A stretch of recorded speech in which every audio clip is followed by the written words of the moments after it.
Venga, pues empezamos con el tema primero, que es el tema con el que abrimos todo esto. Este tema va a tratar sobre la Constitución. Bueno, evidentemente no vamos a poder ver toda la Constitución en un tema, básicamente porque no abarcaría todo y tampoco tiene sentido. No vamos a poder explicar pues, el tema de pues yo qué sé, la monarquía, relaciones de gobierno, cortes, etcétera. A cambio, como os dije varias veces, lo que hacemos es trabajarlo en los test, ¿vale? Porque de los más test que hay es de constitucional. De hecho, en el sistema de curso que se ha puesto, que yo lo he puesto de forma que vaya guiada la explicación, vais avanzando y se van abriendo la materia conforme vais superando y consolidando temas. En este caso, como sé además que el que más rabia os da hacer es constitucional, pues el primero es de constitucional. Otra cosa que voy a incorporar es, lo que pasa que no sé, igual me podéis decir vosotros qué queréis hacer, si lo hacemos como una parte o lo mezclamos entre los temas. He ido cogiendo las preguntas de test de los exámenes que me pasáis y las he ido incorporando con etiquetas en función del título de la Constitución. ¿Vale? Título primero, título segundo, tal. ¿Para qué? Para que trabajéis los test con preguntas de examen de esto. Ahora cuando veis test de repaso de constitucional, lo que os aparece es toda la Constitución y todas las preguntas que hay. ¿Vale? Entonces, aparte de las que están, os los voy a clasificar en esto, que casi que he pensado que si no me decís lo contrario, es mejor en una sección aparte para que lo trabajéis ya cuando queráis. Tampoco quiero saturar los temas con el constitucional. Bien, pues nada, sin más de esto, vamos a empezar y vamos a establecer... ¿Os gusta? Vale, pues perfecto, lo haremos así. Vamos a establecer en primer lugar, como introducción, claro, bueno, que es una constitución. Tampoco es un tema que yo creo que os puedan preguntar en el examen, pero no está de más saber, bueno, pues a qué nos encontramos. La Constitución, bueno, pues es la ley fundamental del Estado, tiene un rango superior al resto de leyes con las que nos podemos encontrar y define pues todo el régimen de derechos, libertades de los ciudadanos, que sería, ya veréis que es lo que llamamos parte dogmática, y luego organiza los poderes e instituciones de la organización política del Estado y también territorial. ¿Vale? En este caso, lo que nos encontramos es que, bueno, como norma suprema del ordenamiento es, digamos, la base sobre la que descansa todo el arco constitucional. Si los que habéis estudiado Derecho o tal, si os acordáis de la pirámide de Kelsen, y hablábamos pues que en la cúspide pues es donde estaba la Constitución, ¿no? Que es la norma primaria. ¿Por qué? Porque la Constitución surge del poder constituido, ¿vale? Es decir, perdón, surge del poder constituyente, no del poder constituido. Quiere decir, que es la norma que fija las normas. ¿Eh? Pues eso es la norma primaria y es la norma fundamental. Fijaros, hay una sentencia del Constitucional que tiene las notas del 81 que dice que, bueno, pues que la Constitución es la norma suprema y no es una mera declaración programática, no es una mera declaración de intenciones. Se trata de una norma cualitativamente distinta de las demás, por cuanto que incorpora el sistema de valores esenciales que ha de constituir el orden de la convivencia política e informar todo el ordenamiento jurídico. Entonces, es la norma que es fundamentadora de todo el ordenamiento jurídico de nuestro Estado. Bien, por tanto, como norma primaria, pues bueno, pues tiene esa importancia. Y luego, además, ese carácter de norma primaria viene reforzado. Reforzado porque nos encontramos con el sistema, es una constitución bastante rígida en cuanto a su reforma y que a ello se dedica el título noveno, ¿vale? Donde además se crea un órgano jurisdiccional especializado en hacer valer precisamente ese carácter supremo de la norma. Destacar también la disposición derogatoria tercera de la Constitución, en cuanto que deroga todas las disposiciones pues, que se opongan a lo establecido en la Constitución, y un poco esto que hemos visto a nivel de jurisprudencia, no me gusta hablar de jurisprudencia, pero a nivel de sentencia del Tribunal Constitucional, lo tenemos positivizado, es decir, en la norma, en el artículo 5 de la Ley Orgánica del Poder Judicial.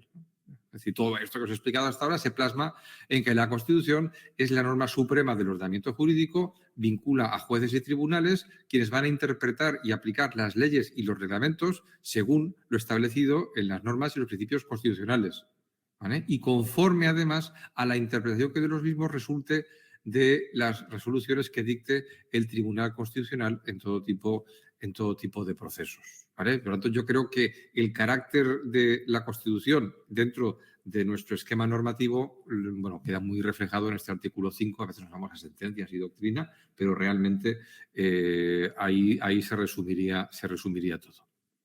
Visto, pues, cómo se encuentra o cómo se incardina en la Constitución el sistema de fuentes, pues vamos a ver pues, los principios generales que atienden a la misma. Aquí os he dejado una esquemilla, ¿vale? Donde hablamos, bueno, pues donde hay un título preliminar y en ese título preliminar vemos artículos 1 al 9, ahora veremos con más detalle.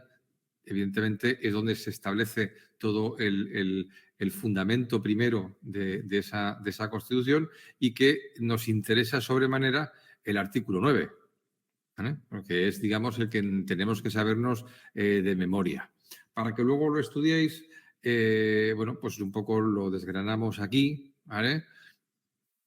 Acordaros siempre, el artículo primero, pues es que es evidente. Yo, por ejemplo, cuando estudiaba mis oposiciones, pues casi que la cuestión me la sabía de memoria. Evidentemente, conforme pasa el tiempo desde que se ha aprobado y hace unos añitos, pues bueno, pues vas perdiendo el toque, pero vamos, no se olvida nunca.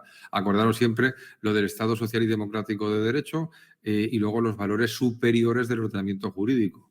Libertad, justicia, igualdad y el pluralismo político. Acordaros porque esto, vamos, huele a test, pero para allá.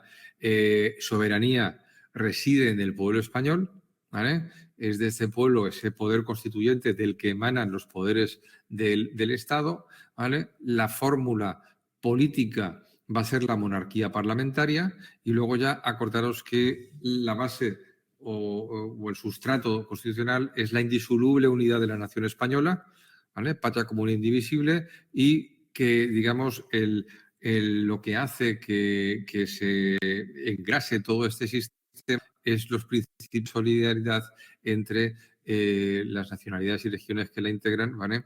A través de la autonomía que bueno, pues se les reconoce en la Constitución y que luego veremos un poquillo cuando veamos el título octavo. Acordaros que el castellano pues es la lengua oficial de España, ¿vale?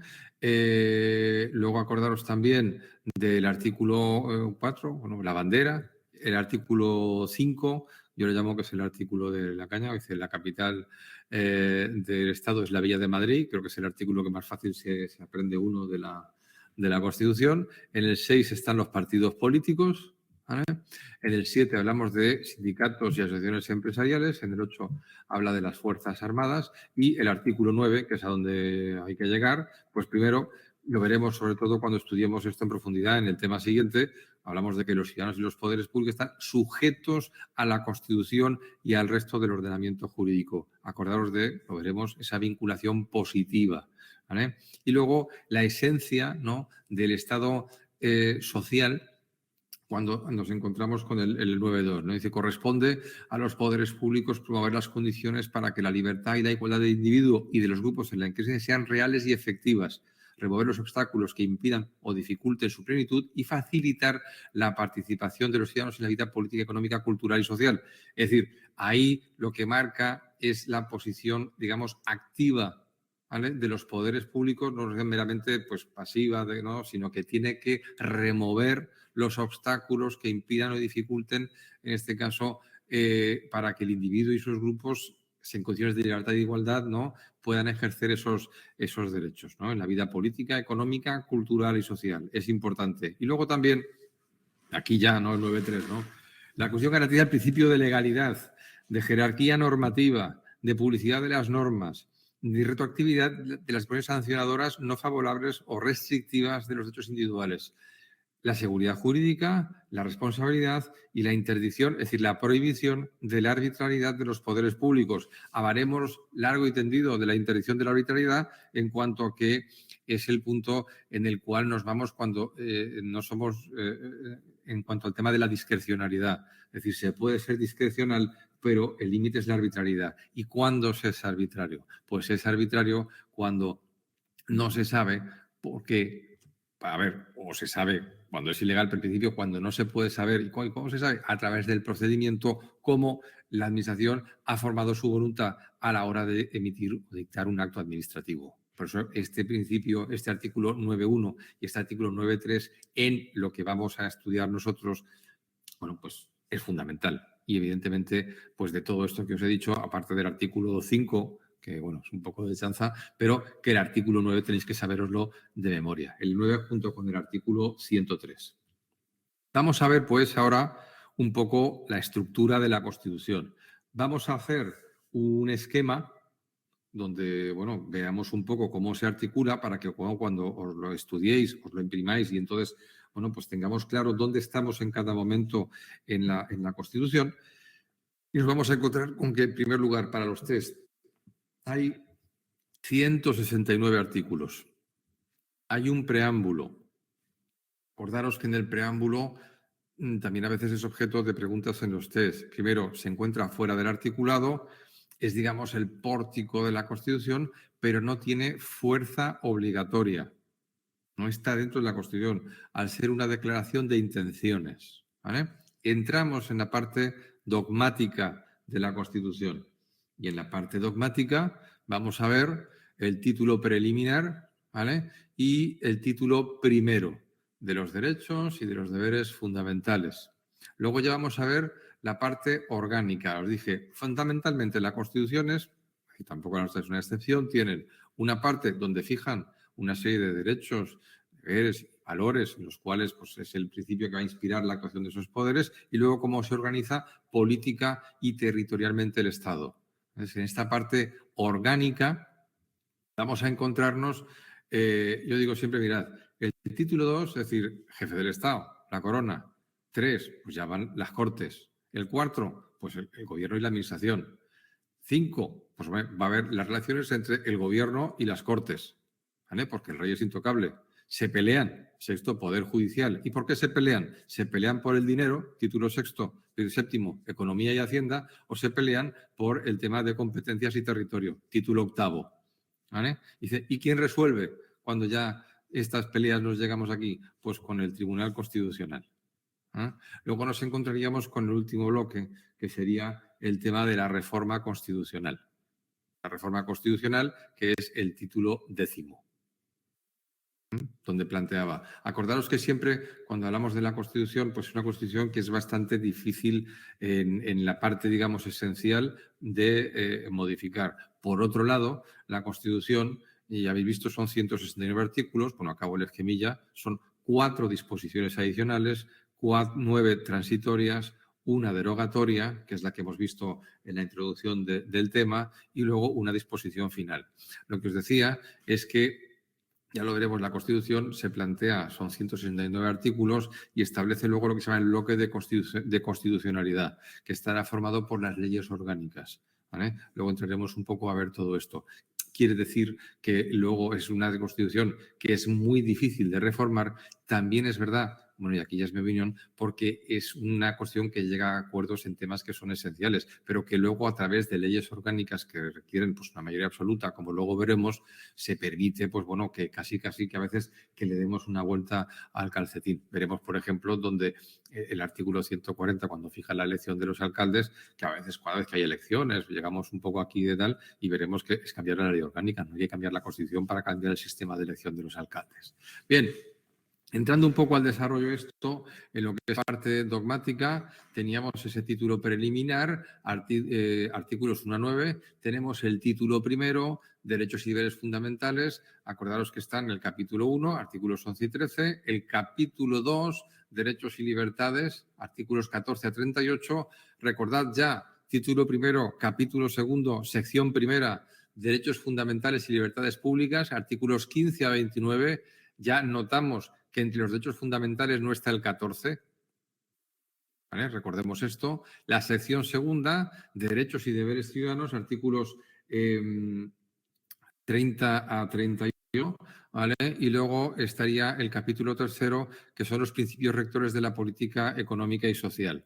Y luego ya nos encontramos, este también es fundamental, porque exponiendo aquí estos derechos y cómo se articulan, el capítulo cuarto, en el artículo 53, como luego veremos, establece cómo se protegen esos derechos en función de dónde están enclavados en la Constitución, y luego la figura del defensor del pueblo en el artículo 54, como alto comisionado de las Cortes para vigilar el funcionamiento de la Administración, y también ya veréis que está legitimado para interponer el recurso de amparo. No quiere decir, me preguntáis que lo de la Constitución incompleta, no es que esté incompleta, está completa. Lo que pasa es que una Constitución que por sí sola estaría completa impide el desarrollo en el futuro. La sociedad que había en 1978 no es la sociedad que hay en 2022. Y entonces esta Constitución pues tiene la capacidad de ser flexible en cuanto a que muchos de los elementos fundamentales que constituyen ese bloque de constitucionalidad, mediante ley orgánica, se pueden ir modificando. De hecho, hay aspectos que aún no están desarrollados. Es decir, no hay una ley orgánica que regule el derecho a la huelga. El derecho a la huelga se regula con una ley preconstitucional. ¿De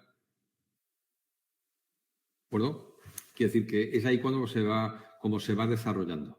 ¿Vale? Fijaros, además, el sistema que tenemos, que la Constitución, no estoy haciendo juicios de valor, simplemente digo, es una cuestión que se llama no militante.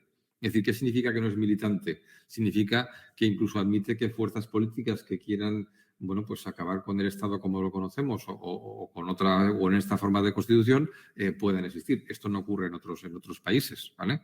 Lo digo porque cuando a veces hablamos de que no, hay que reformar, hombre, hay que reformar. Es decir, si miramos el desarrollo del Estado constitucional autonómico, como veremos luego a través de 152 de la Constitución, hombre, quiere decir que hay veces que yo creo que incluso le hemos dado una vuelta al calcetín con el tema de la Constitución y el tema de las competencias y de cómo ha ido derivando el Estado tal y como hoy lo hemos considerado. De hecho, había que preguntarse si los padres de la Constitución, cuando la crearon o la idearon y se aprobó, pensaban en cómo estaría el desarrollo que tenemos en 2022. ¿Vale? Bien, luego tenemos la parte orgánica. La parte orgánica nos encontramos con lo que hemos dicho, ¿no? La corona, artículos 56 a 65, las Cortes Generales, el Gobierno y la Administración, ¿no? Artículos 97 a 107, título quinto, relaciones entre el Gobierno y las Cortes. Acordamos que se pelean Poder Judicial, se pelean por la economía y por la Hacienda. Título séptimo, por la acción del territorio, por las competencias. Título octavo, y luego viene a poner orden el Tribunal Constitucional. Y luego ya nos encontraríamos con el 10, que es cómo se reforma la Constitución. Como yo os decía, ¿cómo abordar esto? Yo lo que os planteo es, en vez de empollaros el tema de la Constitución, hacer los test de constitucional que tenemos puestos ahí. ¿Vale? Aparte del sistema este que vamos a crear para establecer por títulos y de forma más así, con todas las preguntas que han ido cayendo, ¿vale? De los exámenes que me pasáis, que están ahí categorizadas, ir haciendo. Además, lo que digo siempre, hacer test, es decir, cuando uno se presenta para un test, tiene que preparar un test. Y eso significa que no hay que estudiar y luego hacer los test. Hacer los test. Los test están hechos para que tanto las preguntas como las respuestas sean aleatorias, de forma que no cree vicio. ¿Vale? Y luego nos encontramos con que cada vez que tengáis esa respuesta viene con la justificación del artículo de la Constitución que nos encontráis en el test. Cuando vayáis a hacer los test, tener la Constitución al lado, que es lo que yo recomiendo, y ir buscando allí. Cuando vais a la Constitución, intentando buscar la solución de la pregunta de test que tenéis delante, dejaros de tiempos y de tal, sino con la primera vuelta los que empezáis, mirarlo así. Es decir, ya no estás mirando la Constitución por encima, ya estás buscando, tienes un problema y buscas una solución. Se aprende de otra manera. Si esto lo continuáis y seguís el esquema tal y como está marcado en el curso, pues llegará un momento en que nos daréis cuenta y eso va generando, pues lo que os he dicho, a veces le llamo yo el pozo, que yo al final, bueno, es mi experiencia. Yo cuando positaba me pasaba un poco lo mismo y llega un momento que dices, ostras, ya lo voy entendiendo, ya lo voy cogiendo. ¿Vale? Os dejo aquí un esquemilla también pues que encontráis de la Constitución, por si puede dar. Y ahora Vamos a ver de lo que me interesa en la cuestión, dos cuestiones que para mí son relevantes. Primera, hablar de los derechos y deberes fundamentales y su protección, y luego veremos cómo se desarrolla el título octavo. ¿Por qué? Pues porque son las cuestiones que, digamos, más nos afectan en lo referente al ámbito de lo que estamos preparando. No vamos a hablar ahora aquí mucho del tema de la administración, porque lo vamos a ir desarrollando con los demás temas cuando veamos el procedimiento y cuando veamos las fuentes del derecho. ¿Vale? Por tanto, es decir, es un poco como he montado el esquema. Este tema se puede hacer inmenso o así más recortado, pero bueno, yo creo que por todos los comentarios que me hacéis y cómo vamos resolviendo esto, pues parece que va funcionando a la hora de exámenes y tal. Bueno, vamos a ver en este caso todo el esquema de los, pues de los derechos y deberes fundamentales. Bueno, pues acordaros, nos encontramos en el título primero. ¿Vale? Y aquí os dejo ya la primera cuestión. Tenemos el artículo 10, ¿no? Los derechos de la persona. En este caso, lo que viene a interpretar aquí el artículo 10 es que nos remite a los tratados internacionales, Convención de Derechos Humanos de la ONU o del Consejo de Europa, bueno, es decir, tratados firmados por España en cuanto a cómo se tiene que interpretar. ¿Vale? Es decir, el tema de la dignidad de la persona humana, los derechos civiles que son inherentes, pues interpretar de acuerdo con todo esto. Luego ya nos encontramos con el tema de la nacionalidad, el tema de la mayoría de edad, los 18 años, ¿vale? Y el tema de los derechos de los extranjeros. Acordaros que este artículo 13 fue modificado por el tema de la sufragio activo y pasivo en el tema de extranjeros que sean de la Unión Europea o cuando haya reciprocidad en el país de origen en las elecciones locales. ¿Vale? Esa es la primera modificación que hubo de la cuestión y la otra fue por el tema del artículo 131 por el tema de la estabilidad presupuestaria. Ya nos encontramos con los derechos y libertades, digamos el primer artículo que nos da el toque es el 14, el principio de la igualdad, y luego nos encontramos con los artículos 14 a 29, donde se regula el derecho, los derechos fundamentales. ¿De acuerdo?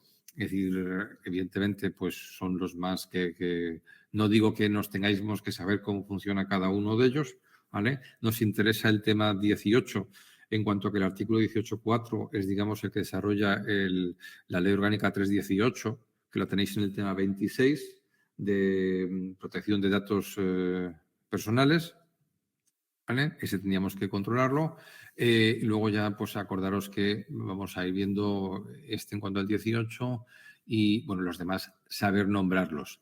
Acordaros que cuando hablamos de los tribunales de honor, pues, por curiosidad, pues los tribunales de honor eran pues unas instituciones que además eran bueno, típicamente españolas, ¿vale? Surgen también en ámbitos sobre todo castrense, que era para juzgar a los oficiales, no a la tropa.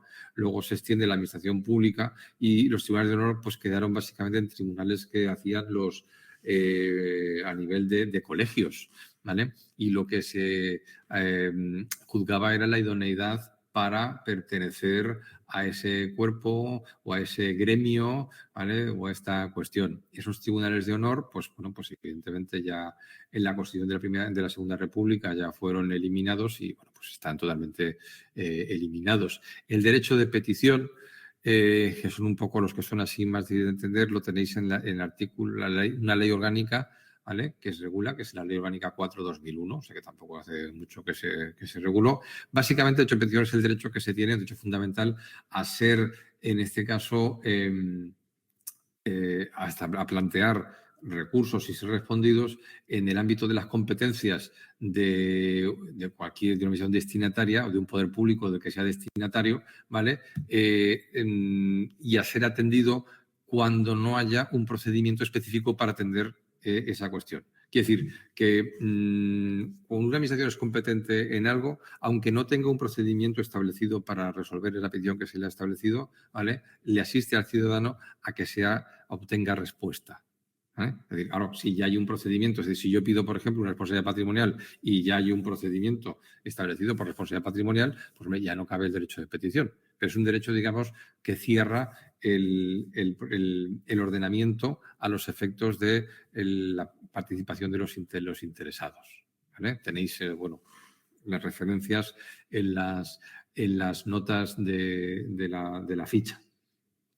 En cuanto al resto, nos encontramos ya dentro de la sección segunda del capítulo segundo del título primero. Aquí ya tenemos los derechos y deberes de los ciudadanos, ¿vale?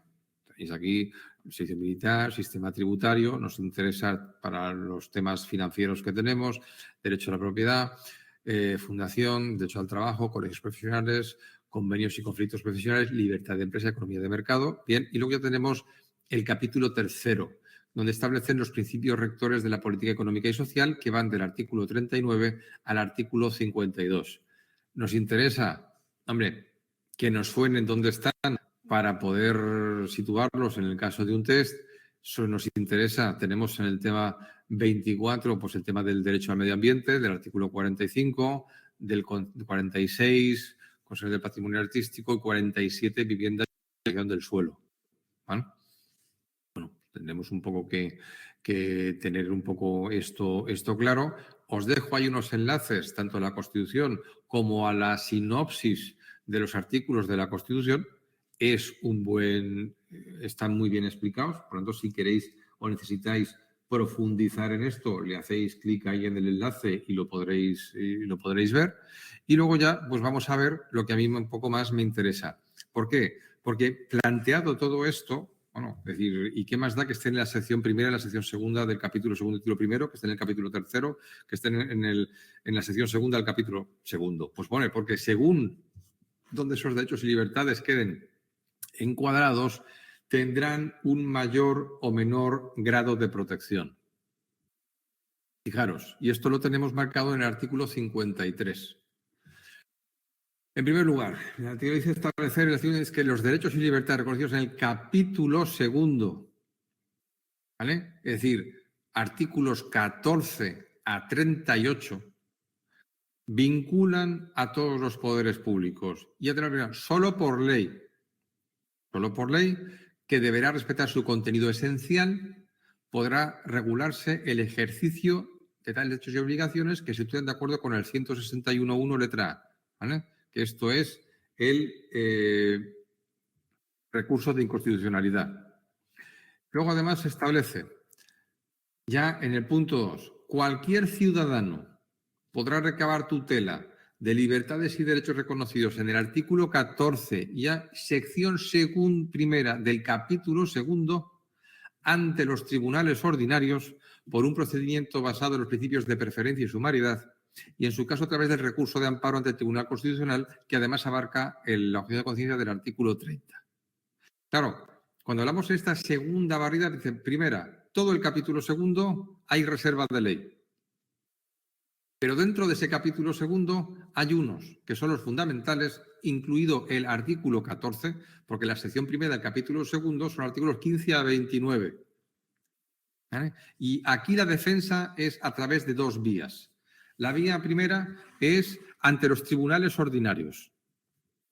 En los tribunales ordinarios lo vemos en el tema octavo, en el ámbito de la jurisdicción contenciosa administrativa, pero que en cada jurisdicción tiene el suyo, nos encontramos con que cuando alguien, además, es decir, ¿por qué uno va a los tribunales? Porque entiende que bueno, lo veremos en su momento, pero se entiende pues, que pues, un acto administrativo está viciado, hay un vicio, ¿vale? Cuando el vicio sea provocado o ese vicio lesione un derecho fundamental, lo que va a ocurrir es que se hace un procedimiento preferente y sumario.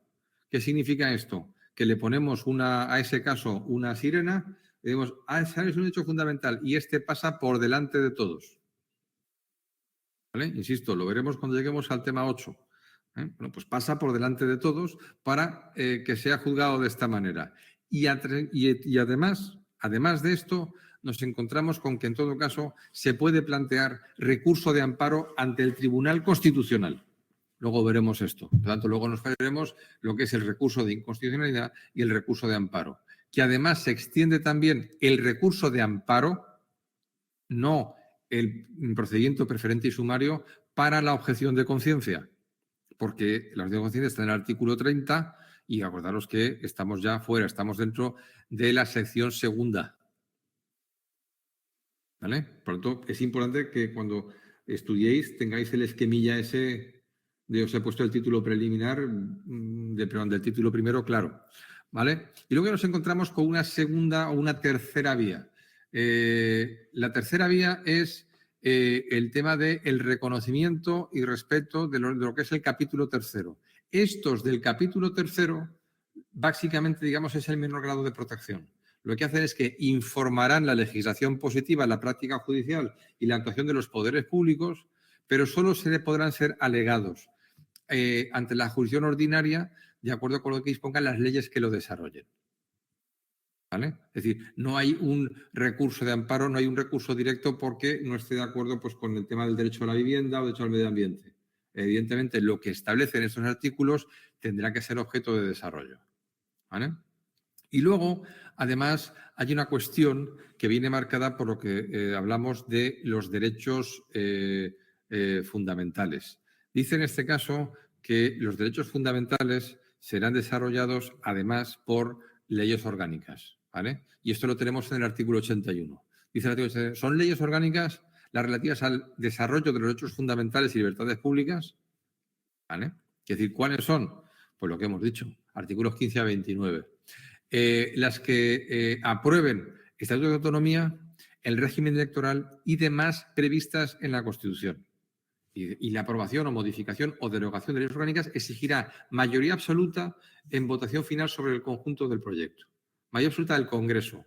Significa esto que, en este caso, estamos hablando de que tenemos 350 diputados, pues hablaríamos, si no toman los cálculos, de 175, ¿puede ser? No sé, la mayoría absoluta, la mitad más uno, ¿vale? Lo que os decía, esto, que son las leyes orgánicas, lo que establece es que conforma el bloque de constitucionalidad. Y el bloque de constitucionalidad lo que nos viene a marcar es que, miren, es decir, cuando hay cosas que los padres de la Constitución definieron como que son, digamos, más sensibles, requieren una mayoría superior para que haya más acuerdo. ¿Vale? Para que haya más acuerdo. Y en este caso, estos, digamos, normas satélites son las que van desarrollando y los que van completando la Constitución. Por eso, por ejemplo, en el artículo 54 tenéis defensor del pueblo, en el 104.2 habla de la Ley Orgánica de Fuerzas y Cuerpos de Seguridad del Estado, el 122 habla del Poder Judicial, el 116 habla de Estado de alarma, excepción y sitio, el 141.1 habla de la alteración de los límites provinciales, el 150 con la ley de transferencias y luego veréis que hay otras referencias, ¿vale?, que están establecidas en la Constitución y que se refieren a reserva de ley. Es decir, hay una reserva de ley, que es la votación mayoría simple, y luego lo que sería la conformación de ese bloque de constitucionalidad, que serían estas leyes orgánicas. Leyes ordinarias, por ejemplo, pues la responsabilidad patrimonial de 106.2, la planificación de la actividad económica de 131, acordaros que los bienes de dominio público, que vemos en el tema 14, el 132, la reserva de ley y los tributos, 133.1, o también, por ejemplo, el 135, la reserva de ley de la emisión de deuda pública. ¿Vale? Pues es un poco esto. Esto que os he explicado, y que no sé si lo tenemos más o menos claro, lo vamos a traspasar en, bueno, pues un esquemilla que ponemos aquí para que visualmente lo veamos. Entonces, nos vamos a encontrar con que tenemos artículo 51 dice, el capítulo 2, que son los artículos 14 a 38, hay una reserva de ley. ¿Vale? Hay una reserva de ley. Dentro de este ámbito, ya el punto 2 del artículo 53 nos dice, cuidado, cuando hablamos de tutela, de ese principio de preferente y sumario de tutela, ¿qué tal? Nos iríamos al artículo 14 y nos iríamos al artículo 29. Y ahí podríamos poner recurso de amparo, ese principio preferente y sumario que vimos allí, tal, ¿vale? Y luego acordaros que ese recurso de amparo, ¿vale? El recurso de amparo de la tutela judicial abarcaba hasta el 30, ¿vale? Que no lo he puesto ahí, pero abarcaba hasta el 30. Igual ya modifico esto y tal. Y luego ya nos encontramos con la siguiente cuestión, que sería lo que decíamos del capítulo 3, que en el 53 dice estos, es decir, no tienen exigencia directa, ¿vale? Informarán la práctica judicial, la actuación de los poderes públicos y la legislación positiva. ¿Qué significa? Pues significa que uno tiene derecho a la vivienda en tanto en cuanto se haya una ley que desarrolle ese derecho a la vivienda. No es un derecho que se pueda exigir tal. ¿Vale? Y acordaros también lo que decíamos. Estos del artículo 15 al artículo 29 están reservados en esa ley que veíamos al principio, tiene que ser orgánica, ley orgánica. ¿Vale? Y como decíamos también, nos encontramos con que fruto de esto hay dos recursos, el recurso de inconstitucionalidad y el recurso de amparo. Por lo tanto, recurso de inconstitucionalidad, ¿qué recurrir? Se van a recurrir leyes y disposiciones normativas con fuerza de ley. ¿Quién está legitimado? Está legitimado el presidente del gobierno, el defensor del pueblo, 50 diputados, 50 senadores y órganos colegiados de los ejecutivos de las comunidades autónomas y, en su caso, de las asambleas de las mismas. Lo resuelve el Tribunal Constitucional. ¿Vale? Esto es, bueno, básicamente lo que estábamos aquí hablando. ¿Qué es el recurso de amparo? El recurso de amparo surge cuando haya una violación de los derechos y libertades a los que hemos visto referidos del artículo 53.2. Es decir, artículo 14 al 29 y el de la objeción de conciencia, que es el 32. ¿Quién está legitimado? Toda persona natural o jurídica que invoque un interés legítimo, defensor del pueblo y Ministerio Fiscal. ¿Quién lo va a resolver? El Tribunal Constitucional. Como colofón a esto, repasar, uno, el tema de los estados de alarma, excepción y sitio, porque, bueno, pues por desgracia ha estado de moda, ¿vale? Y he notado que hay muchas preguntas sobre el tema del defensor del pueblo. Miradlo. Y tener claras esos puntos cuando preparéis este tema, ¿vale? En los textos, ¿qué tal? Como luego colgaremos los test específicos sobre estas materias, pues ya sabéis, el título primero, pues habrá tropecientas ahí y bueno, pues vais haciendo según esto, ¿vale? Vale, vamos ahora, ¿hasta aquí tenéis alguna cuestión?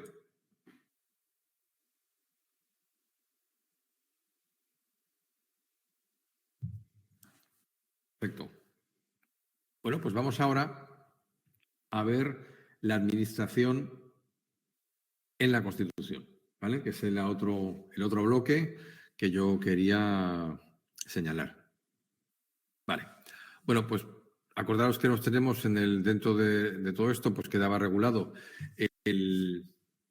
en primer lugar el título octavo y luego nos encontrábamos con que teníamos Corona, las Cortes y el título 3, pues el título 4, ¿no? El Gobierno y la Administración. Bueno, pues en este caso, acordaros que ya el artículo 97 ya señala, bueno, que el Gobierno dirige la política interior-exterior, la administración civil y militar. Por lo tanto, hay un plano político que es el Gobierno, que es el que dirige la administración, ¿no? Este Gobierno ejerce pues, función ejecutiva y la potestad reglamentaria de acuerdo con la Constitución y las leyes. Por tanto, nos encontraríamos con que, bueno, aquí en esta definición, pues es el estrato superior de toda organización jerárquica del Poder Ejecutivo, reputándose a la Administración como todos los estratos que van del ministro hacia abajo. Bueno, es una fórmula de ponerlo. Artículos 97 y 102 de la Constitución y luego tenemos la Ley 50/97 del Gobierno que fue modificada por la Ley 40. ¿Vale?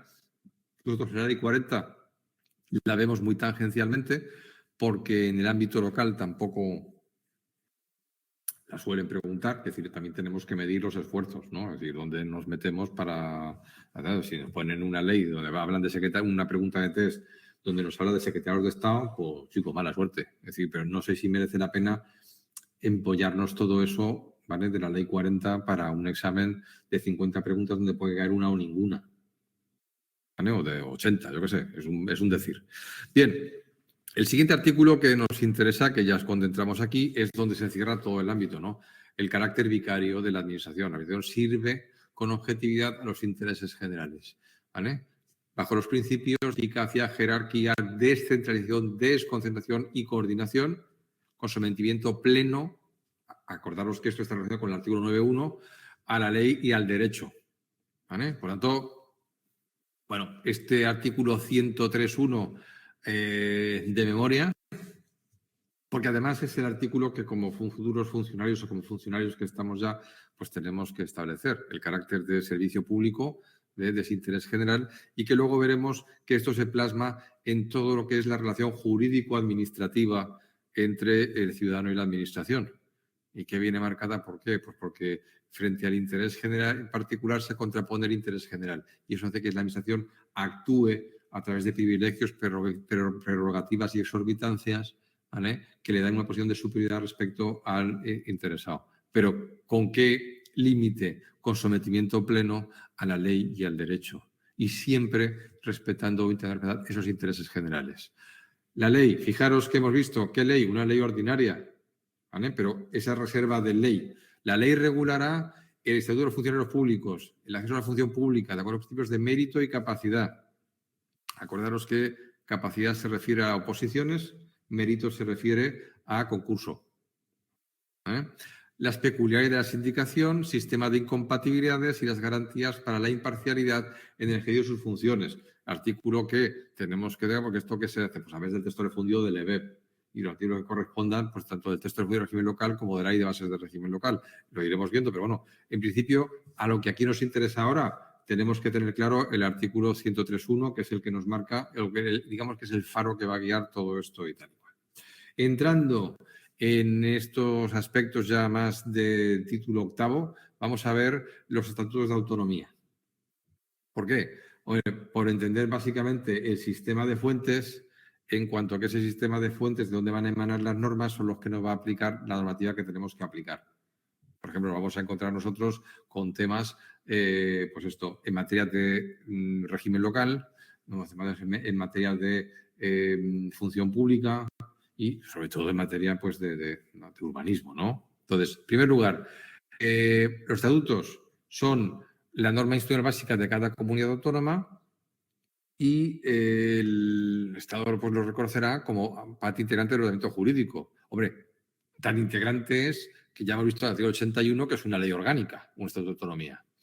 Lo que debe contener el estatuto de autonomía, pues bueno, aunque ahora ya es casi incluso fuera de sentido, pero es el 147.2, ¿no? Pues bueno, denominación de la comunidad, del territorio, organización, 6 instituciones propias, competencias asumidas en el marco de la Constitución y del traspaso de competencias que se puede hacer, ¿vale?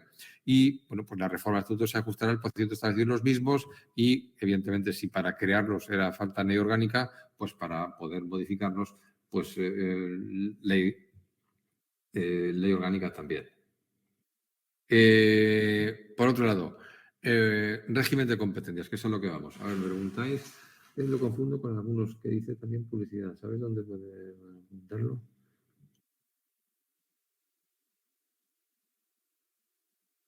A ver, respecto del otro de la publicidad, me parece que aparece en la LEPAC, no te sé decir ahora cuando habla de la potestad reglamentaria. ¿Vale? Bueno, si es 103.3 es el texto refundido del EBEP. Y en cuanto al texto refundido del EBEP, bueno, lo que viene a decir es que la reserva de ley que marca el 103.3 viene marcada por el texto refundido del EBEP, claro. Por eso el texto refundido del EBEP tiene carácter de ley y no de reloj. Bueno, en cuanto al régimen de competencias, que esto es un poco lioso. Bien, cuando hablamos de los régimen de competencias, nos vamos a encontrar primero con competencias exclusivas del Estado, que las tenemos en el artículo 149.1 de la Constitución. Ahora veremos que esto es un poco mentirijilla. Luego están las competencias que pueden ser asumidas por las comunidades autónomas, que las tenemos en el artículo 148.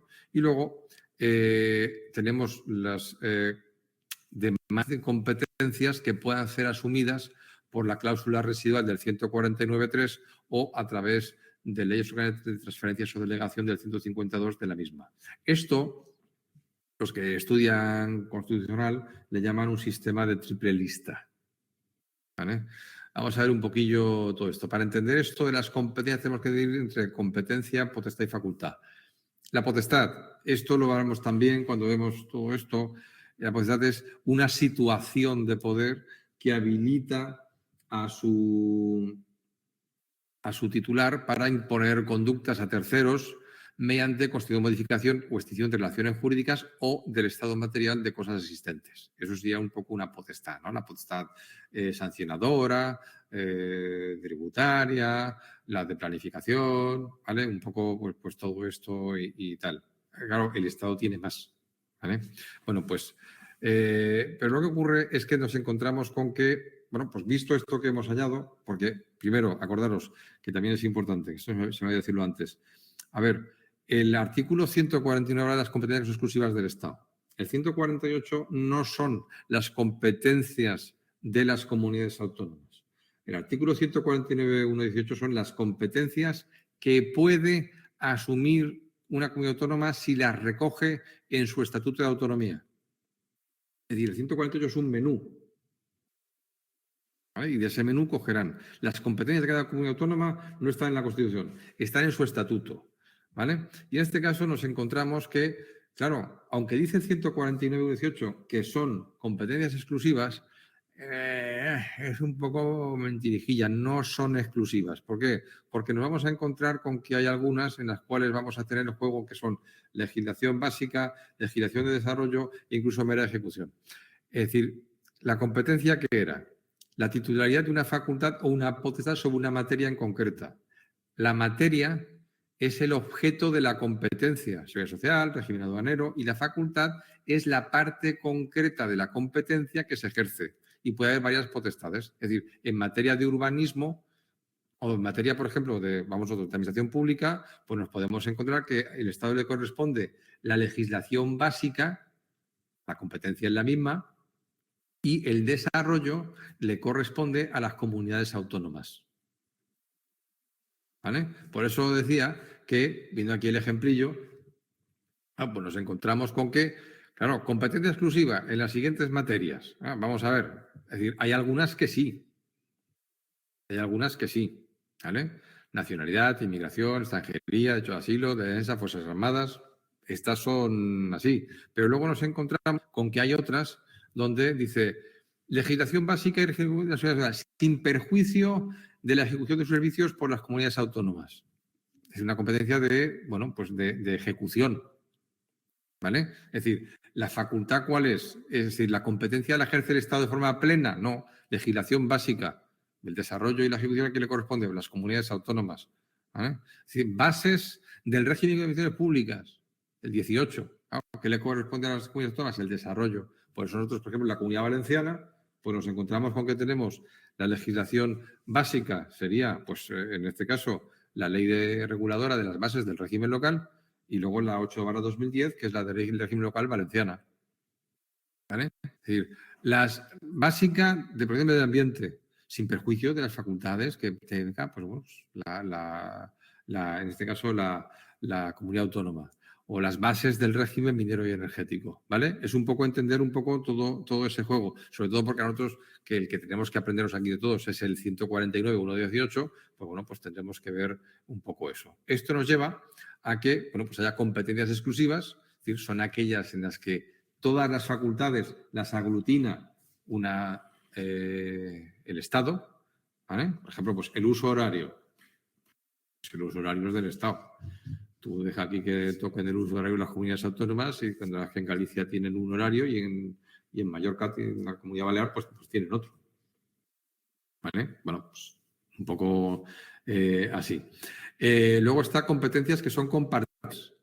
¿Por qué? Por lo que hemos dicho. Porque unas facultades corresponden al Estado y otras a la comunidad autónoma. Legislación básica, legislación de desarrollo, ¿vale? Que es un poco lo que veíamos aquí. Y luego hay otras, pues que, bueno, pues directamente las comunidades autónomas ya no desarrollan, sino que ejecutan.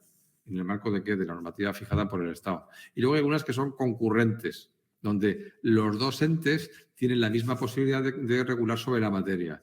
Esta solo hay una. La tenemos en el 149.2 de la Constitución, que es la cultura. ¿Vale? Es la cultura. Y luego nos encontramos con lo que decíamos de las facultades. Clases, que nos vemos, bases. El Tribunal Constitucional define las bases como criterios generales de regulación de un sector del ordenamiento jurídico o una materia que deben ser comunes a todo el Estado. Yo lo que creo que es unas bases son un mínimo común denominador normativo, ¿vale?, que se debe aplicar.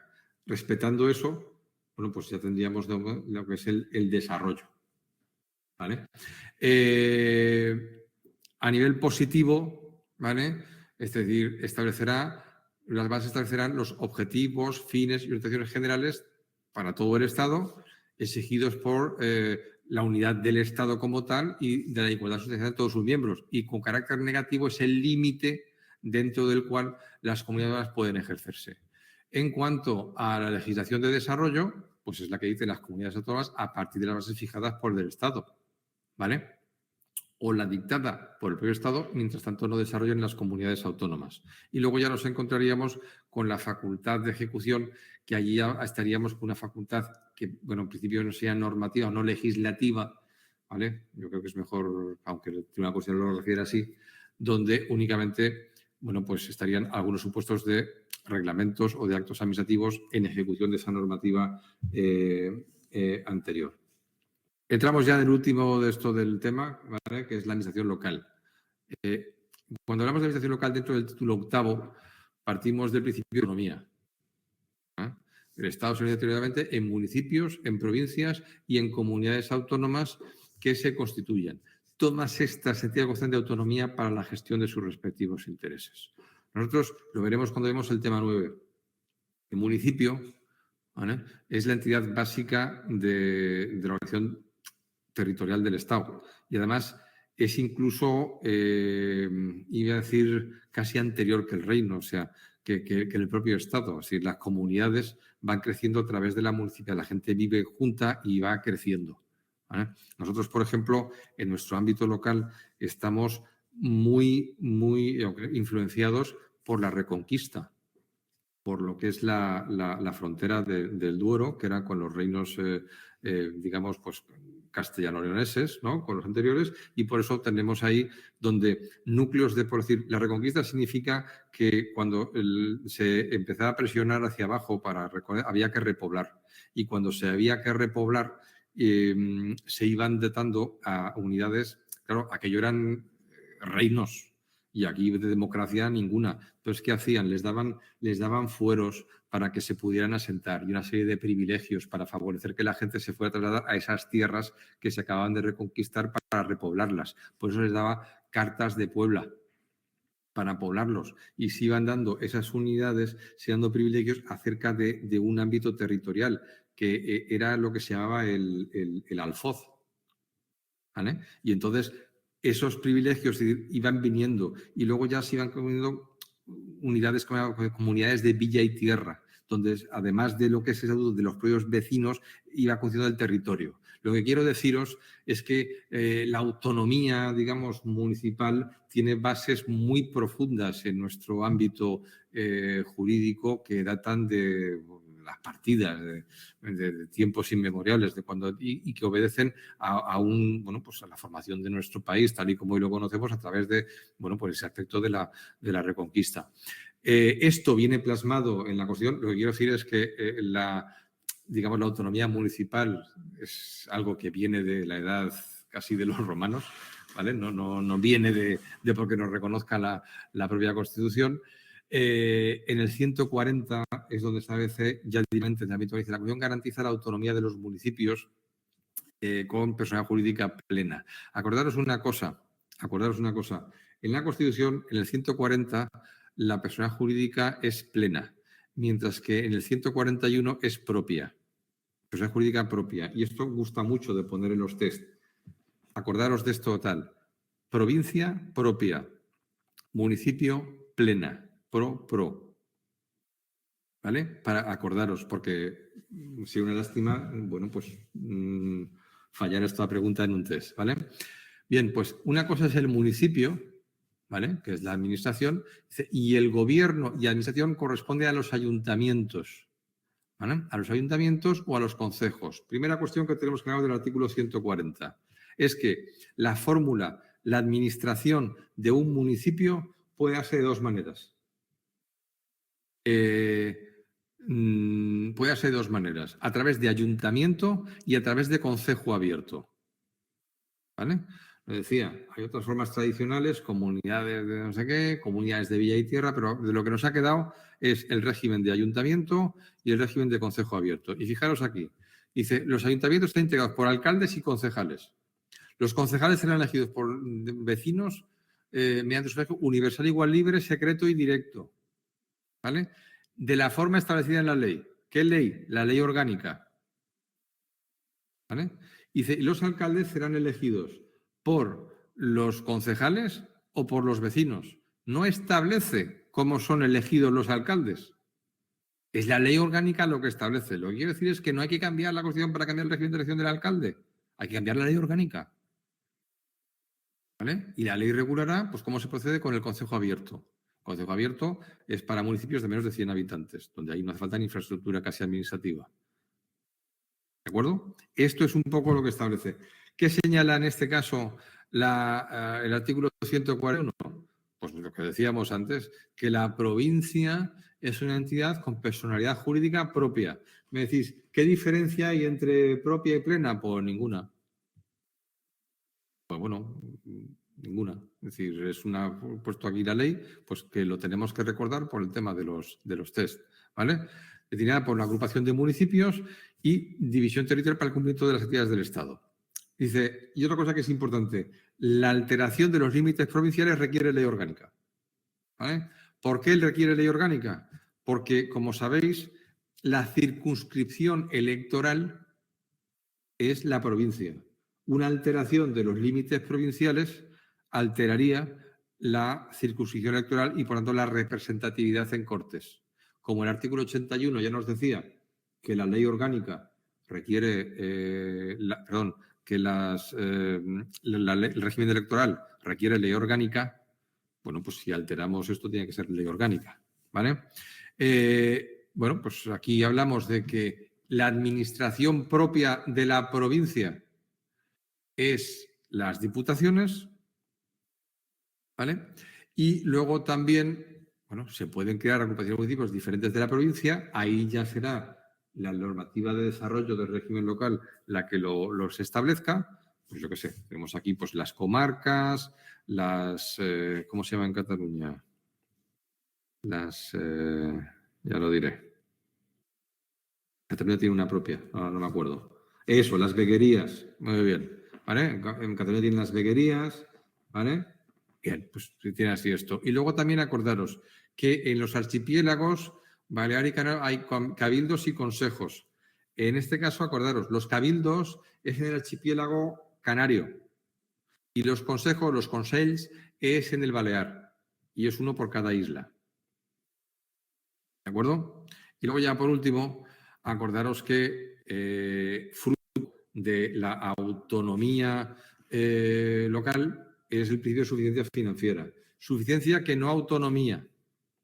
Que no autonomía. Acordaros del artículo 133.2 de la Constitución. Las comunidades autónomas y las corporaciones locales pueden establecer tributos de acuerdo con la Constitución y las leyes.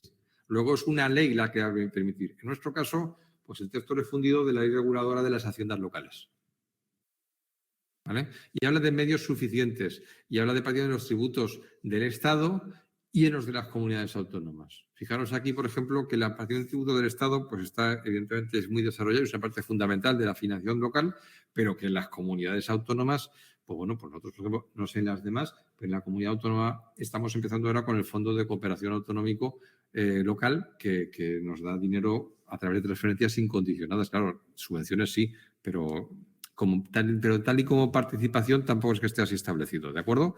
Bueno, pues estos serían un poco los elementos que yo creo que tenemos que repasar para entender básicamente el tema de la Constitución y ahora lo que queda en vuestra mano pues es que hay que hacer los test y hacerlo de la manera que os he marcado. Yo intentaré esta semana, si eso que os gusta, pues crearé una sección nueva dentro del temario para establecer los test por los títulos de la Constitución, de forma que de forma más incisiva podáis ir repasando pues estos que estén marcados aquí, con preguntas que además, como ya vais pasando test de toda España, pues hombre, ya va creándose un cuerpecito ahí y tal. No lo he puesto antes porque, claro, tengo que tener unas preguntas mínimas de cada sección para ir haciendo, pero yo creo que ya muchas ya se están cogiendo, ¿vale? Venga, pues nada, lo dejamos aquí.